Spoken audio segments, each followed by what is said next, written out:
की गई है। 18 टीमों ने एक साथ 15 ठिकानों पर छापेमारी की है। बलरामपुर में करीब 13 घंटे तक ये छापेमारी चली है। लगभग 100 करोड़ की संपत्ति की जांच की गई है। जमीन की खरीद फरोख्त से जुड़े लोगों से पूछताछ। ईडी ने घर पहुंचकर लेनदेन का ब्यौरा भी जुटाया है। शहजाद के खाते में छांगुर ने 1 करोड़ रुपए भेजे थे। शहजाद शेख के माहिम बांद्रा स्थित घर पर यह छापेमारी की गई है। शहजाद का नाम पहली बार इस पूरे मामले में सामने आया है। दुबई, यूएई और नेपाल से फंडिंग के सुराग भी मिले हैं। ईडी अब छांगुर को कस्टडी में लेकर पूछताछ करेगी। तो बड़ी खबर, जहां पर छांगुर पर एक के बाद एक शिकंजा कसता हुआ। तो शहजाद का नाम पहली बार इस पूरे मामले में सामने आया है। दुबई, यूएई और नेपाल से फंडिंग सुराग मिले हैं। और ज्यादा जानकारी के लिए हमारे सहयोगी विक्रम हमारे साथ में जुड़ चुके हैं। विक्रम, अगर बात करें, क्योंकि देखिए छांगुर को लेकर अब आखिरकार एक के बाद एक नए खुलासे हो रहे हैं, चाहे उसके जो गुर्गे हैं उनकी बात करें या फिर विदेशी फंडिंग की बात करें।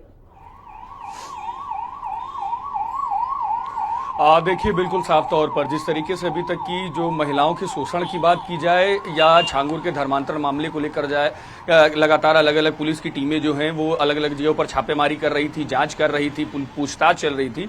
अब जो लेन देन किए गए हैं छांगुर के द्वारा, उनकी जांच पूरी तरीके से की जा रही है। ईडी ने पूरा मामला टेकअप किया है। टेकअप के बाद 15 जगहों पर, माफ करिए 18 जगहों पर 15 टीमों ने बड़े स्तर पर छापेमारी की है, जिसमें बलरामपुर से लेकर महाराष्ट्र यानी कि मुंबई तक की अलग अलग जगहों पर छापेमारी हुई है। बताया यह जा रहा है कि 100 करोड़ की संपत्तियां ऐसी हैं जिनकी जांच बड़े स्तर पर की जा रही है, जो ईडी के दायरे पे हैं।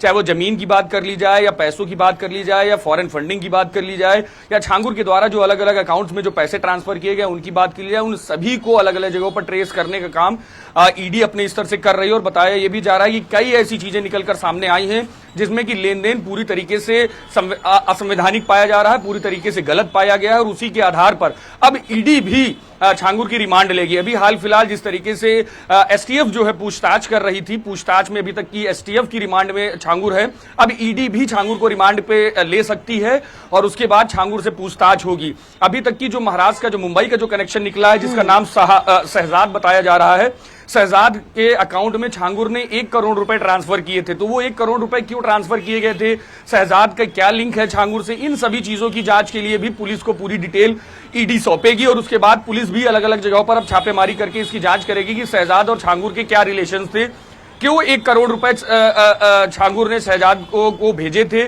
शहजाद का जो घर है वो मुंबई के बांद्रा में है, वहां पर भी ईडी की छापेमारी हुई है।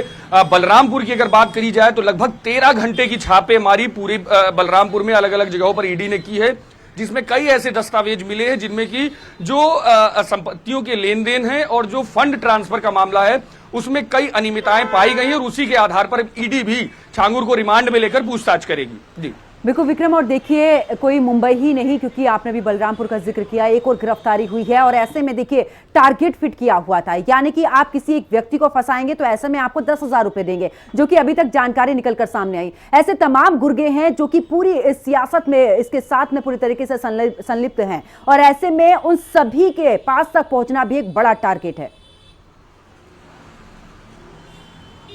देखिए, बिल्कुल साफ तौर पर एक बड़ा नेक्सस है। और जिस तरीके से लगातार जो परत दर परत चीजें खुलकर सामने आ रही हैं, ये साफ तौर पर जाहिर करता है कि बड़े स्तर पर गैर कानूनी काम भी पूरे इस गैंग के द्वारा किए जा रहे थे। जहां धर्मांतरण का काम तो हो ही रहा था, महिलाओं को फंसाना, महिलाओं को देश के बाहर ले जाना, फिर उनके वीडियोज बनाना, उनको मारना पीटना, उनका शारीरिक शोषण करना, फिर उनके वीडियोज को वायरल करने की धमकी देना, और उसके बाद पूरी तरीके से लगातार उनके ऊपर दबाव बनाना कि वो पैसों की व्यवस्था करा के उनको पैसे दें। ये बहुत सारे केसेस ऐसे हैं जो अभी तक की निकलकर सामने आए हैं। और सबसे बड़ी बात यह कि इतनी बड़ी स्तर पर अगर काम हो रहे हैं तो साफ तौर पर है किसी 2, 4, 10, 15, 20 लोगों के हाथ का पूरा ये काम नहीं है, एक बड़ा नेक्सस है। और इसी के तहत अलग अलग कनेक्शंस खुल के सामने आ रहे हैं। और अभी तक की जो डिटेल मिली है उसके अनुसार 40 अकाउंट्स तो अभी तक की ईडी ने ट्रेस किए हैं, जिनमें फॉरेन फंडिंग बड़े स्तर पर हुई है। जो सूत्र बता रहे हैं कि उसमें फॉरेन फंडिंग हुई है, तो उस फंडिंग के सोर्सेज क्या हैं, किस लिए फॉरेन फंडिंग बड़े स्तर पर हो रही थी। टेरर फंडिंग की भी बात पूरी तरीके से इसमें निकलकर सामने आ रही है कि बलरामपुर को एक इस्लामिक डिस्ट्रिक्ट बनाने का पूरा सपना छांगुर ने देखा था 2027 के लिए, कि उसके आसपास के जो क्षेत्र हैं उनको इस्लामिक डिस्ट्रिक्ट में पूरी तरीके से कन्वर्ट किया जाए, कि आबादी पूरी तरीके से इस्लामिक आधार पर बदल जाए। उन सभी चीजों को लेकर पूरी तरीके से जांच चल रही है कि इसके पीछे इरादे क्या थे। कि देखिए, साफ तौर पर धर्मांतरण कराना एक अलग चीज हो गई, लेकिन धर्मांतरण कराने का उद्देश्य क्या है, उन सभी चीजों की भी जांच पूरी तरीके से हो रही है। और इसमें साफ तौर पर कई बड़े चेहरों के भी नाम अभी खुलकर सामने आएंगे, क्योंकि अभी नाम अभी भी चैनल पर इसलिए ओपन नहीं किए जा सकते क्योंकि आधिकारिक तौर पर इनको खोला भी नहीं गया है, और साफ तौर पर जो जांच चल रही है वो भी इससे प्रभावित होगी। लेकिन बड़ी बात यह है कि बड़े स्तर पर लोगों के नाम इसमें खुलकर सामने आएंगे और कई लोग इसकी जांच के जद में फंसेंगे।